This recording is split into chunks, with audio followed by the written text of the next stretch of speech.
teams are going to come out and try and put together their best effort. And now in particular going out on the road and the road crowd and road teams getting their first crack at the defending champions. We're going to have to mentally, more so than anything, be ready to face those kind of challenges. Physically at this point in the year, back-to-backs or schedule, whatever, there's no excuse really for performance.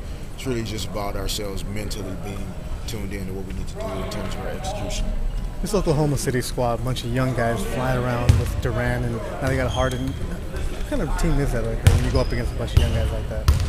Well, I think there are a lot of teams in the league, including Oklahoma City, that realize from a physical standpoint, there are certain teams they don't match up well against, and that they're better off most nights really getting that ball out of the basket quick, forcing turnovers, getting steals, getting those athletes out into the open floor. So that's something that we have to realize in terms of what we do on our offense, executing, making sure we're getting the ball inside to Andrew, really forcing them to play some defense and really kind of slow those young guys down a little bit. It's one of those things where those young guys, they have that extra energy, extra boost. Is it not playing against them, but just watching them a little bit? Do you kind of get that sense of energy from them, also just picking them up from them? No, not the opposing team, not at all. There's no extra energy from watching them run up and down as fast as they do sometimes.